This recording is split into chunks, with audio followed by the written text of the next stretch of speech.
So I just started hosting open stages again after a sort of a long break from doing that. It's something I used to do regularly. It's something I enjoy. And open stages are something that I've loved as both a player and a host for a long time. Back in Denver, that's really kind of where I got my break from the band and began the process of becoming someone who could play solo as a singer-songwriter. So there was an open stage, Paris on the Platte, that I used to go to regularly in the 90s. And that was run by a guy named John Steideman. And credit where credit's due, I very much pattern the open stages I host on the open stages that he ran because they were so good, in my opinion. And I wanted to make this video to share 3 key concepts that I largely lifted from John Steideman, but then kind of polished into my own. I do my own version of that, but at their heart, still coming back to what I saw succeeding for him. And he is the best open stage host that I've ever come across. There's a lot of other good ones, but I don't know anybody who does a better job. And so, anyway, here are the 3 concepts. So, in my opinion, to run a successful open stage, you need to be focused on time, sound, and bonus. Those are the 3 key watchwords. And what I mean by those are as follows. So, time largely has to do with recognizing that time is the commodity that you are selling as an open stage host, and it is critical that you do everything you can to maintain timeliness, that you keep the people who are coming to play. There's nothing worse than you come to play and the night goes by and you never got your chance. It's very important that you make sure everybody gets their time. Whether that sometimes means that it has to be a little bit shortened, or sometimes means that it could be stretched out to fill some empty time. Nonetheless, you must be focused on making sure that everybody's going to get time, constantly managing the time, budgeting the time. So to that end, one of the biggest rules that I employ and that I would encourage you to employ if you're hosting on stage is not to tell people that they have X number of songs, but instead to tell them that they have X number of minutes. You have 15 minutes rather than you have 3 songs. That way, if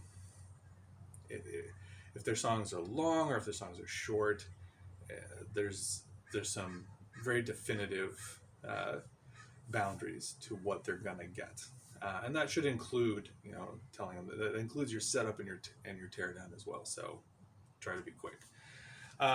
Second is sound.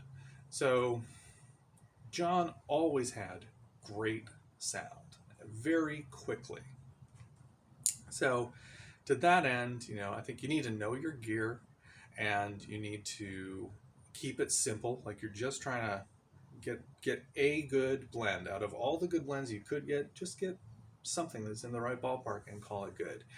And not to overdo it, not to get hung up in complicated sound checks or stopping everything and doing check, check, check. None of that. Just get people plugged in, get down by the board or however your equipment works, get where you can be, and tell them, go ahead and start, and I'll dial you in. You should have, as the host, already established some kind of ballpark baseline with your own set. Should have been where you really got like the equipment at large dialed into the room, if you don't already know the room. But be quick about it, be good, be focused, be efficient, and just get people off and running. So it's kind of segueing from time into sound. And then the final thing is bonus. In John's case, bonus meant that, and this is, keep in mind, this was in the 90s, so different technology. What that meant was if you brought him a cassette tape, he would give you a nice, clean, board direct recording of your set. He would just record it for you. And that really, in a pre-digital age, that was sort of a priceless thing, to be able to like go back, listen to yourself, maybe even to strip some of that stuff off for a live album or something, because it did sound great, and it just gave you this thing that you otherwise couldn't readily get.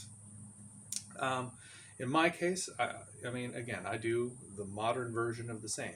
So I will bring my video gear and bring my recording gear, and if anybody wants to get stems of their performance, I'll have more direct stems that are synchronized with a very simple video, and then I'll just, you know, send it to them via cloud, and they can do with it what they will, whether that's to just look at it for the, you know, review it for themselves, or to post it, or whatever.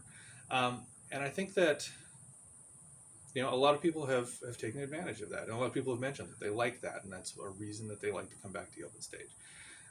So anyway, those are three key concepts. There's many other, you know, tips and tricks for running a successful open stage. Maybe I'll go into those in some more of those in a different video.